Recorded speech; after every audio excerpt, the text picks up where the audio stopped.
बच्चों आज की इस वीडियो में हम बात करेंगे प्रॉपर्टी ऑफ एन इंटीजर्स की। ठीक है ना। तो बेटा आज जो ना मैं इंटीजर्स की सारी प्रॉपर्टी डिस्कस करने वाला हूँ। ठीक है।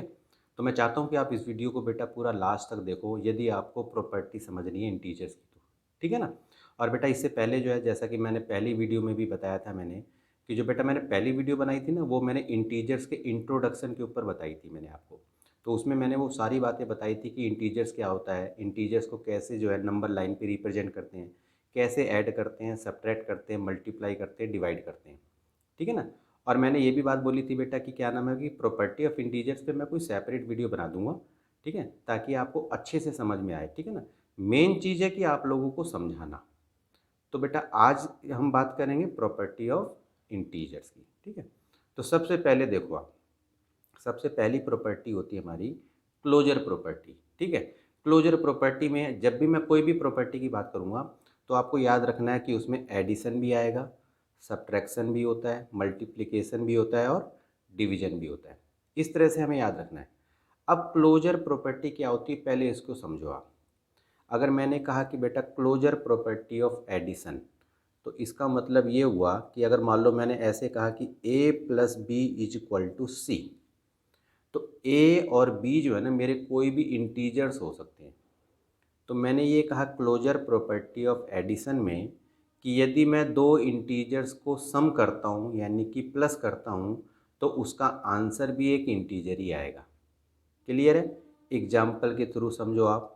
यदि मान लो मैंने ए को या मान लो कि मैंने दो इंटीजर्स हैं, मैंने कहा एक इंटीजर मैंने -4 ले लिया और एक इंटीजर मैंने 3 ले लिया यानी कि 3 ले लिया। इन दोनों को यदि मैं प्लस कर रहा हूँ तो मेरा आंसर जो है वो -1 आ रहा है, जो कि वो भी एक इंटीजर ही है। तो कहने का मतलब ये हुआ कि क्लोजर प्रॉपर्टी ऑफ एडिशन का मतलब ये है कि यदि मैं दो इंटीजर को प्लस करता हूँ तो उसका आंसर भी एक इंटीजर ही होता है। क्लियर बात हो गई।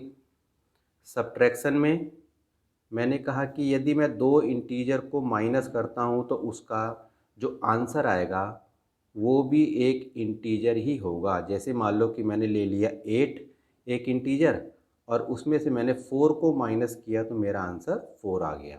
तो 4 भी एक इंटीजर ही होता है। क्लियर है। मल्टीप्लिकेशन में क्या बोला मैंने, यदि मैं दो इंटीजर को मल्टीप्लाई करता हूँ तो उसका आंसर भी एक इंटीजर ही होगा। जैसे कि मान लो कि मैंने एक इंटीजर 2 ले लिया, ए की वैल्यू 2 ले ली और बी की वैल्यू 3 ले ली। आप कोई भी रख सकते हो, नेगेटिव में रखो, पॉजिटिव में रखो, कोई भी इंटीजर आप ले सकते हो। तो मैंने 2 को 3 से मल्टीप्लाई किया तो मेरा 6 आ गया। 6 भी एक इंटीजर होता है। क्लियर है। तो बेटा जिसको ना इंटीजर्स के ऊपर अभी भी डाउट है, तो मैंने क्या करा है कि बेटा इंटीजर्स की, जैसा कि मैंने बताया आपको कि मैंने सेपरेट वीडियो बना रखी है, लिंक मैंने उसका डिस्क्रिप्शन में दे दिया है। तो जिन बच्चों ने अगर नहीं देखी है ना तो आप उसको देखो। ठीक है। इंटीजर्स आपको अच्छी तरह से समझ में आ जाएगा।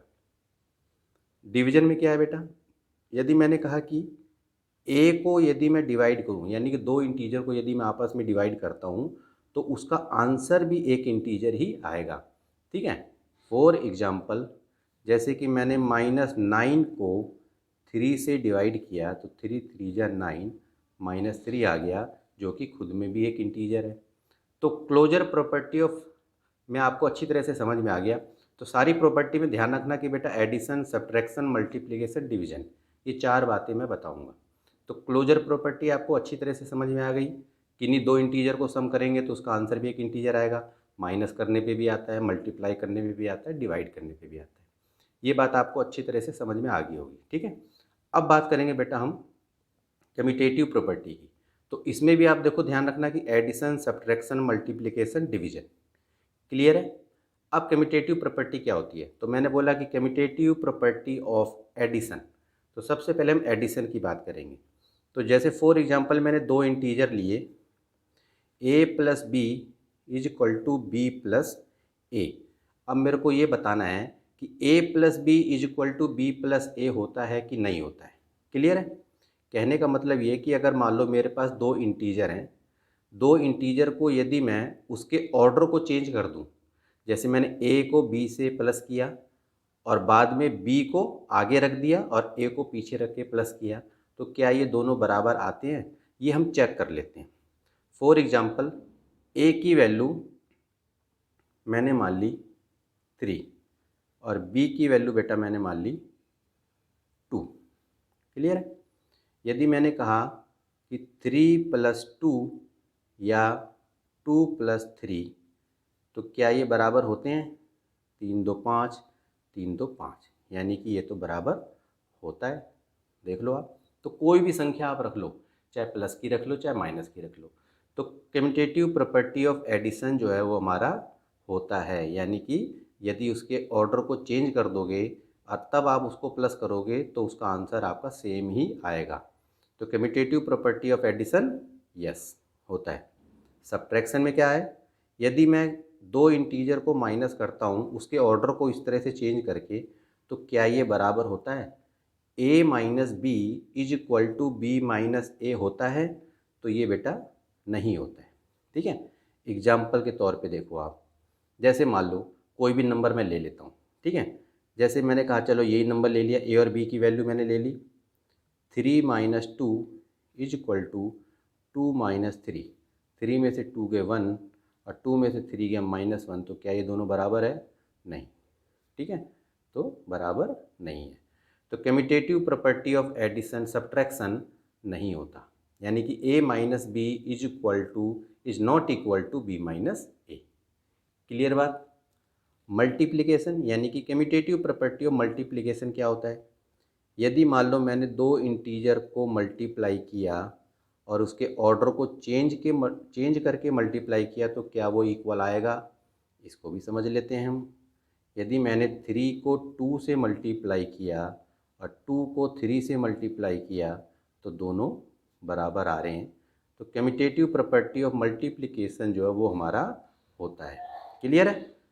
डिवीजन में यदि मैंने a को b से डिवाइड किया और b को a से डिवाइड किया, तो क्या वो होगा? नहीं होगा। तो कम्यूटेटिव प्रॉपर्टी ऑफ डिवीजन हमारा नहीं होगा। एग्जाम्पल के तौर पे समझ लो आप, 3 को मैंने डिवाइड किया 2 से और बराबर नहीं है 2 डिवाइडेड बाई 3, तो जैसे 3 डिवाइडेड बाई 3/2 और ये हो जाएगा 2/3, तो ये बराबर नहीं है। तो इसका मतलब ये हुआ कि कम्यूटेटिव प्रॉपर्टी ऑफ डिवीजन हमारा नहीं होता है। अब बात करेंगे बेटा अगली प्रॉपर्टी यानी कि एसोसिएटिव प्रॉपर्टी। दो प्रॉपर्टी मैं आपको बता चुका हूँ, तीसरी प्रॉपर्टी होती है बेटा एसोसिएटिव। एसोसिएट का मतलब होता है जोड़ना, एसोसिएट करना।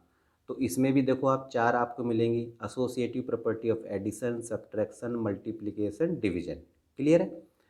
एसोसिएटिव प्रॉपर्टी ऑफ एडिशन क्या होगा? जैसे कि मान लो मैंने कहा कि a प्लस और ब्रैकेट में b प्लस c को मैंने जोड़ दिया, क्या इज इक्वल टू होता है a प्लस बी और c को मैंने बाहर कर दिया। अब देखो a b c मेरे तीन इंटीजर हैं। क्लियर है? यदि मैंने a को बाहर रखा और b और c को मैंने ब्रैकेट में जोड़ा, या a और b को मैंने एसोसिएट कर दिया, c को बाहर रखा, तो क्या ये इक्वल होता है? तो हम चेक करेंगे एक एक करके। ठीक है ना? या सब्ट्रैक्शन, पहले मैं प्रॉपर्टी लिख देता हूँ फिर आपको समझना है। देखो a minus B minus C is equal to a minus B minus C होता है क्या? तो ये बेटा नहीं होता है, चेक करके भी मैं आपको बताऊंगा। तीसरा मल्टीप्लिकेशन में a multiply b multiply C is equal to a multiply b multiply C. Divide में a divided by b divided c not equal to a divided by b divided by c। Clear है? अब example के through समझते हैं। तो सबसे पहले मैंने मान लो कि मैंने a की वैल्यू जो है ना 2 मान ली, b की वैल्यू मैंने 3 मान ली और c की वैल्यू मैंने 4 मान लिया। क्लियर है? अब पहले हम एडिशन का चेक करके देखते हैं। एडिशन में क्या ये होता है? एडिशन में हम देख लेते हैं। तो जैसे कि मैंने कहा कि आपको a plus B plus C is equal to a plus B plus C, तो एक बार रख लेते हैं। 2 + 3 + 4 इज इक्वल टू 2 + 3 + 4। तो देखो 2 + 3 और 4 7 हो गए, 3 2 5 जमा में 4, तो 9 बराबर है 9 यानी कि यस। तो इसका मतलब ये है कि बेटा ये तो होता है हमारा एसोसिएटिव प्रॉपर्टी ऑफ एडिशन हमारा होता है। ठीक है, अब हम देख लेते हैं एक बार सब्ट्रैक्शन का, यानी कि A B minus C is not equal to A minus B minus C. इसको चेक कर लेते हैं हम। अब हमारी ए बी सी की वैल्यू पता ही है आपको, 2 माइनस 3 माइनस 4 जो हमने मानी है वही रख लेते हैं, और ए की वैल्यू 2 माइनस 3 माइनस 4। ठीक है, 2 माइनस 3 में से 4 जाएंगे -1, और 2 में से 3 गया -1 -4, 2 माइनस माइनस प्लस 1 हो जाएगा, और ये बेटा हो जाएगा सीधा -1 -4। तो ये तो 3 हो गया, और ये आपका हो गया 5। तो क्या ये इक्वल है? नहीं है। तो ठीक है, तो इसका मतलब ये हुआ कि subtraction, associative property of subtraction नहीं होता, यानी कि नो, इक्वल नहीं होता। कहने का मतलब ये है। क्लियर है?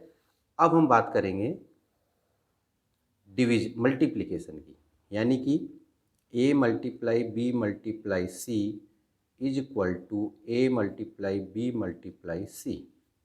ए बी सी की यही वैल्यू रख लेते हैं, 2 multiply 3 multiply 4 is equal to 2 multiply 3 multiply 4। 2 multiply 3 4 जा 12, 3 2 जा 6 इंटू में 4, तो ये हो गया बेटा 24 इज इक्वल टू 24। इक्वल आ रहा है? यस। तो कहने का मतलब ये बेटा होता है यस। क्लियर है? डिवाइड में आप देख लो आप एक बार, A divided by B divided by C not equal to A divided by B divided by C. A की वैल्यू कितनी है? 2, डिवाइड करो 3 डिवाइड 4, और इसी तरीके से आप रखते जाओ 2 डिवाइडेड बाई 3 डिवाइड 4। अब इसको आपने देखा तो 2 डिवाइड रखो आप, इसको रखोगे आप 3/4, इसी तरीके से 2 डिवाइड 3 डिवाइड 4। तो आप देखो 2 डिवाइड की जगह मल्टीप्लाई हो जाएगा, अरे 3/4 को 4/3 लिख देंगे। इसी तरह से 2/3 ये मल्टीप्लाई का साइन, 4/1 होता है तो 1/4 हो गया। तो ये बेटा 8/3 हो गया, और ये हो गया हमारा 2 3 4 जा 12। तो क्या ये बराबर है? नहीं है। तो इसका मतलब ये हुआ कि ये नो। तो आपने देखा एग्जाम्पल के थ्रू समझ के कि associative property of addition yes होता है इक्वल, सब्ट्रैक्शन इक्वल नहीं होता, मल्टीप्लिकेशन होता है, डिवीजन नहीं होता। अब देखो बेटा चौथे नंबर की प्रॉपर्टी हमारी है डिस्ट्रीब्यूटिव प्रॉपर्टी है। ठीक है, अब डिस्ट्रीब्यूटिव प्रॉपर्टी में देखेंगे क्या, ये हमारा जैसे कि एसोसिएटिव है over addition, multiplication over addition. ठीक है, तो डिस्ट्रीब्यूटिव प्रॉपर्टी में आप समझो कि ए बी सी मेरे 3 इंटीजर हैं, ए मल्टीप्लाई ब्रैकेट में बी प्लस सी है, तो मैंने क्या करा कि एक बार मैंने इसको मल्टीप्लाई किया, फिर प्लस, तो एक बार मैंने ए को सी से मल्टीप्लाई किया। इस तरह से क्या हमारा ये होता है, इसी को हम डिस्ट्रीब्यूटिव प्रॉपर्टी कहते हैं। एग्जाम्पल के थ्रू चलो समझ लेते हैं। जैसे मान लो कि ए की वैल्यू मैंने 2 रख दी, और बी की वैल्यू मैंने 3 रख दी, और सी की वैल्यू 4 रख दिया। अब इसको हम देख लेते हैं। तो आपने कहा कि 2 मल्टीप्लाई 3 प्लस 2 मल्टीप्लाई 4, तो देखो आप 3 2 जा 6 और 4 2 जा 8, तो देखो आप ये 14 हो रहा है। इसको करके देखो आप, 2 मल्टीप्लाई 4 3 7, तो 14, तो 14 इज इक्वल टू 14। इसको बेटा हम डिस्ट्रीब्यूटिव प्रॉपर्टी कहते हैं। ठीक है, समझ में आ गया? अब हम बात करेंगे बेटा प्रॉपर्टीज ऑफ डिवीजन की, तो थोड़ा इसको भी समझ लेते हैं हम। Properties of division. ठीक है, आप बेटा इसको अच्छी तरह से समझो, बेस यानी कि बेसिक चीज़ों से समझो अच्छी तरह से, ताकि आपको प्रॉपर्टी ऑफ इंटीजर जो है अच्छी तरह से समझ में आ जाए। तो देखो बेटा, अगर मैं प्रॉपर्टीज ऑफ डिवीजन की बात करूँ ना, तो जैसे कि मैंने अभी क्लोजर प्रॉपर्टी आपको बताई थी, क्लोजर प्रॉपर्टी। तो जो क्लोजर प्रॉपर्टी जो होती है ना, तो closure property does not hold good for the division of integers. तो यानी कि ये जो क्लोजर प्रॉपर्टी होती है, ये डिवीजन में सही नहीं होती है। ठीक है ना, जैसे मान के चलो, फॉर एग्जांपल के थ्रू मैं आपको समझाता हूँ। जैसे मान लो ना कि मैंने 12 को 3 से डिवाइड किया, तो 3 चौक 12, जाहिर सी बात है, ये तो क्लियर है। तो आप कहोगे सर 12 भी इंटीजर है, 3 भी इंटीजर है, आपने इसको डिवाइड कर दिया 4 आ गया, तो 4 जो है ये तो एक इंटीजर है। क्लियर है? यहाँ तो ये क्लोजर प्रॉपर्टी काम कर रही है, जैसे मैंने बताया ना कि डिवाइड कर रहे हैं हम, और डिवाइड करने पे जो आंसर आ रहा है वो भी एक इंटीजर है। यदि मान लो मैंने कहा कि भाई -6 को मैंने डिवाइड किया 2 से, तो 2 3 जा 6 -3 इज आल्सो एन इंटीजर, ये भी एक इंटीजर है, क्योंकि इंटीजर तो नेगेटिव पॉजिटिव दोनों होते हैं। ठीक है ना?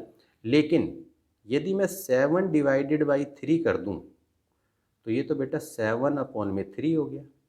तो 7/3 जो है ये तो इज नॉट एन इंटीजर, क्योंकि इंटीजर तो फ्रैक्शन में होता ही नहीं है। तो 7/3 जो है वो हमारा इंटीजर नहीं है। तो इसका मतलब ये है कि बेटा डिवीजन में ना, प्रॉपर्टीज ऑफ डिवीजन में क्लोजर प्रॉपर्टी होल्ड नहीं करती। कहने का मतलब ये पूरी तरीके से क्लियर बात हो गई। इसी तरीके से अगर मैं ये कहूँ कि प्रॉपर्टीज ऑफ डिवीजन में जो आपकी कम्यूटेटिव प्रॉपर्टी होती है, तो देखो कम्यूटेटिव प्रॉपर्टी क्या वो होल्ड करती है, तो इसको भी हम देख लेते हैं। जैसे कि मैंने कहा कि a divided by B not equal to b divided by a। जैसे कि मान लो मैंने 1 को 3 से डिवाइड कर दिया और 3 को मैंने 1 से डिवाइड किया, तो इसको करोगे तो ये तो 1/3 आएगा, और इसको करोगे तो बेटा 3 आएगा। तो क्या ये दोनों इक्वल है? नहीं है ना। तो इसका मतलब ये है कि कम्यूटेटिव प्रॉपर्टी जो डिवीजन की हमारी है वो होल्ड नहीं करती। कहने का मतलब ये। अब देखते हैं कि एसोसिएटिव प्रॉपर्टी जो होती है वो होल्ड करती है क्या? प्रॉपर्टीज ऑफ डिवीजन में एसोसिएटिव प्रॉपर्टी। अब एसोसिएटिव प्रॉपर्टी में मैंने आपको क्या बताया था? a divided by B divided by C not equal to, मैं पहले लिख देता हूँ, a divided by B divided by C, ये होल्ड नहीं करती। एग्जाम्पल के थ्रू समझो।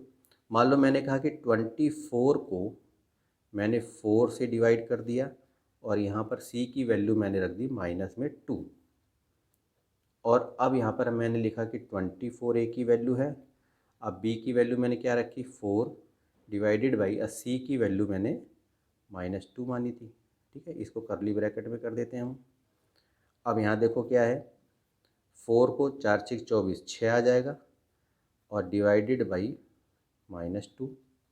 अब इसको करो ज़रा, 24 2 दूनी 4 डिवाइडेड बाई -2। अब 2 3 6 -3 हो जाएगा, और 2 इस पर करोगे तो ये हो जाएगा बेटा 12। तो क्या ये बराबर है? नहीं। तो कहने मतलब ये हुआ कि देखो डिवीजन ऑफ प्रॉपर्टी में, प्रॉपर्टीज ऑफ डिवीजन में क्लोजर प्रॉपर्टी भी होल्ड नहीं करती है, कम्यूटेटिव प्रॉपर्टी भी होल्ड नहीं करती है, और एसोसिएटिव प्रॉपर्टी भी होल्ड नहीं करती है। ठीक है ना? अब आपको बेटा नेक्स्ट प्रॉपर्टी मैं बताता हूँ। देखो बेटा, पांचवी प्रॉपर्टी हमारी है एडिटिव आइडेंटिटी। अब एडिटिव आइडेंटिटी को आप समझो। क्या लिखा है मैंने? यदि जीरो को यदि मैं ऐड करता हूँ किसी भी इंटीजर से, तो इंटीजर की जो वैल्यू होती है ना वो बदलती नहीं है। ठीक है, समझ में आया अच्छी तरह से? जैसे कि मान लो मैंने कहा कि a कोई भी इंटीजर है, इसमें यदि मैं जीरो को प्लस करता हूँ तो वो बेटा a ही रहेगा। ठीक है, एग्जाम्पल समझो आप।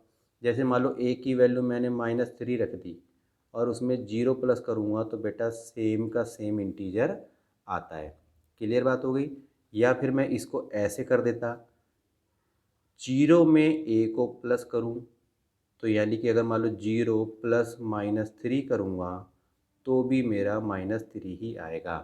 तो बस आपको ये समझना है कि जैसे देखो कोई भी इंटीजर है, यदि आप उसमें जीरो प्लस करोगे तो सेम का सेम नंबर आएगा। कोई सा भी नंबर रख लो आप, 42 में जीरो को प्लस करो तो सेम का सेम इंटीजर वही का वही आता है। तो कहने का मतलब ये हुआ एडिटिव आइडेंटिटी इसी को बोलते हैं। एडिटिव आइडेंटिटी क्या? जीरो को यदि मैं किसी भी इंटीजर से ऐड करता हूँ तो इंटीजर की वैल्यू में कोई भी बदलाव नहीं आता है। ठीक है ना? 6 नंबर की आइडेंटिटी देखो आप, यानी कि एडिटिव इनवर्स। एडिटिव इनवर्स क्या होता है इसको आप समझो। When an integer is added to its opposite, जब किसी इंटीजर को उसके अपोजिट से ऐड करते हैं तो हमारा रिजल्ट जो है जीरो आता है। तो कहने का मतलब ये हुआ कि यदि मान लो मेरा एक इंटीजर a है, तो ये पॉजिटिव है, इसको मैं इसके अपोजिट से यानी कि -a से ऐड करूँगा तो मेरा आंसर 0 आना चाहिए। तो सब सिंपल भाषा में समझ लो बेटा, यदि दो इंटीजर को प्लस करने पर 0 आंसर आ जाए तो समझ लेना कि उसको एडिटिव इन्वर्स कहते हैं, वो एक दूसरे के एडिटिव इन्वर्स होते हैं। क्लियर है? एग्जाम्पल समझो। अब ये 3 है, 3 में मैं क्या प्लस करूं कि मेरा आंसर 0 आ जाए? तो जाहिर सी बात है -3 को करेंगे। तो अगर मान लो ये प्लस है तो यहाँ पर -3 यानी कि कर देना, अपोजिट साइन लगा देना।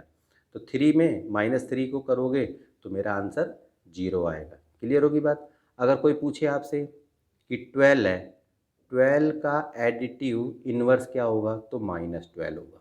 ठीक है। -4 है, -4 का एडिटिव इन्वर्स क्या होगा? तो 4 होगा। बस सीधा सा ये बोल देना। तो ध्यान रखना कि अगर पॉजिटिव नंबर है तो उसी का नेगेटिव नंबर उसका एडिटिव इन्वर्स होता है। नेगेटिव नंबर है तो उसका एडिटिव इन्वर्स जो है वो आपका पॉजिटिव नंबर होता है। क्लियर बात हो गई? समझ में आ गया? दो इंटीजर को ऐड करने पर यदि उसका आंसर 0 आ जाए तो समझ लेना कि वो एडिटिव इन्वर्स है। और एडिटिव इन्वर्स कब होते हैं? जब वो इंटीजर का अपोजिट साइन वाला आप लोगे, उनको ऐड करोगे तो 0 आंसर हमारा आएगा। क्लियर होगी? अब बात आती है हमारी बेटा properties of zero. When zero is subtracted और added from an integer, zero को आप किसी भी इंटीजर के साथ ऐड करो, सब्ट्रैक्ट करो, तो हमारा सेम का सेम हमारा जो है नंबर आता है, सेम का सेम हमारा वो आएगा। यदि मैंने कहा कि भाई ए में जीरो को प्लस करोगे तो भी हमारा ए ही आएगा, या ए में जीरो को माइनस करोगे तो भी हमारा ए ही आएगा। एग्जाम्पल के तौर पे 2 + 0 करोगे तो 2 ही आएगा हमारा, या 2 - 0 करोगे तो भी हमारा आंसर वही का वही सेम आएगा। ठीक है, समझ में आ गई आपको? अब बात करते हैं बेटा 8वें नंबर की, मल्टीप्लिकेटिव आइडेंटिटी क्या होती है? The product of any integer and one gives the same integer. ठीक है, यदि मान लो किसी भी इंटीजर को यदि आप 1 से मल्टीप्लाई करते हो तो उसका आंसर सेम का सेम आएगा। फॉर एग्जांपल यदि ए को 1 से मल्टीप्लाई करोगे तो ए ही आएगा, या फिर 1 को ए से मल्टीप्लाई करो तो भी आपका ए ही आएगा। फॉर एग्जांपल 4 को मैंने मल्टीप्लाई किया तो 4 आया, या ऐसे कह दो 1 को 4 से मल्टीप्लाई करोगे तो भी 4 ही आएगा। तो यानी कि किसी भी संख्या को यदि आप 1 से मल्टीप्लाई करोगे तो सेम की सेम इंटीजर आपका आता है, चाहे -4 को 1 से करोगे तो भी -4 आएगा। क्लियर बात हो गई? इसी को हम कहते हैं मल्टीप्लिकेटिव आइडेंटिटी। अब देखो बेटा 9th नंबर की प्रॉपर्टी, मल्टीप्लिकेटिव इन्वर्स, वो क्या होता है? मैंने लिखा है the product of any integer and its reciprocal gives the result as 1। कोई भी इंटीजर को मल्टीप्लाई कर दो उसके रेसिप्रोकल से, और यदि उसका आंसर 1 आ जाए तो समझ लेना कि वो एक दूसरे के मल्टीप्लिकेटिव इन्वर्स हैं। सिंपल भाषा में और समझ लो, दो इंटीजर को यदि मल्टीप्लाई करने पर आंसर 1 आ जाए तो समझ लेना कि वो एक दूसरे के मल्टीप्लिकेटिव इन्वर्स हैं। जैसे मैंने कहा कि ए है, ए को 1/a, ए का उल्टा क्या होता है? 1/a। तो इसको यदि मैं मल्टीप्लाई करूँगा तो ए से ए कटेगा तो 1 आएगा कि नहीं आएगा? ठीक है ना? अब समझो, जैसे एग्जांपल के तौर पे मैंने कहा 4 को मैं किससे मल्टीप्लाई करूँ कि उसका आंसर 1 आ जाए? तो जाहिर सी बात है 4 के उल्टे से करूँगा, यानी कि 4 के रेसिप्रोकल से करूँगा, तभी तो ये 4 से 4 कटेगा और 1 आ गया। ठीक है ना? 2/3 को मैं किससे मल्टीप्लाई करूँ कि उसका आंसर 1 आ जाए? तो जो भी नंबर आपको दे रखा होगा उसका उल्टा कर दो आप। जैसे 2/3 है तो 3/2 हो जाएगा, तो 2 से 2 कट जाएगा, 3 से 3 कट जाएगा, तो आंसर 1 आ जाएगा। तो ये ध्यान रखना कि कभी भी अगर मान लो सवाल पेपर में आता है और आपसे ये पूछ ले कि 2 का मल्टीप्लिकेटिव इन्वर्स क्या होगा, तो 2 का उल्टा कर दो तो यानी कि 1/2 होगा। ठीक है। यदि उन्होंने पूछा कि 4/5 का मल्टीप्लिकेटिव इन्वर्स क्या होगा, तो 5/4 होगा। इस तरह से आपको इसको समझना है। क्लियर होगी बात? अब बात करते हैं बेटा 10th नंबर की, मल्टीप्लिकेशन प्रॉपर्टी ऑफ जीरो। ये क्या होता है? तो मैंने लिखा है कि the product of any integer and zero gives the result as zero. आप जो है किसी भी इंटीजर को यदि जीरो से मल्टीप्लाई करोगे तो उसका आंसर भी जीरो आएगा। तो कहने का मतलब ये है कि जीरो से जो टकराएगा चूर चूर हो जाएगा। ठीक है ना। तो जैसे कि मैंने कहा कि ए को जीरो से मल्टीप्लाई करोगे तो जीरो ही होगा। अब कोई भी इंटीजर ले लो आप, 5 को जीरो से मल्टीप्लाई करोगे तो क्या होगा, जीरो। किसी भी इंटीजर को आप जीरो से मल्टीप्लाई करोगे तो वो जीरो ही बन जाएगा। चाहे आप 5 लाख ले लो, 10 लाख ले लो, 10,000 ले लो, 2,000 ले लो, कोई भी संख्या ले लो आप। मैंने कहा कि 125 को जीरो से करोगे तो भी जीरो ही आएगा। कितनी बड़ी संख्या ले लो आप, ठीक है, और उसको यदि जीरो से मल्टीप्लाई किया तो जीरो ही आंसर आएगा। ये बात आपको अच्छी तरह से समझनी है। इसी तरह से बेटा 11th नंबर की प्रॉपर्टी है डिवीजन प्रॉपर्टी ऑफ जीरो। यदि आप जीरो को किसी भी इंटीजर से डिवाइड करोगे तो उसका आंसर हमेशा जीरो ही आता है। यदि मैंने जीरो को ए से डिवाइड कर दिया तो उसका आंसर जीरो आएगा। यदि मैंने जीरो को, जैसे कि ए की वैल्यू मैंने 7 मान ली, जीरो को 7 से डिवाइड करूँगा तो उसका आंसर जीरो ही आएगा। कोई भी नंबर ले लो आप, जीरो को मैंने -4 से डिवाइड किया तो उसका आंसर जीरो ही आएगा। ठीक है ना।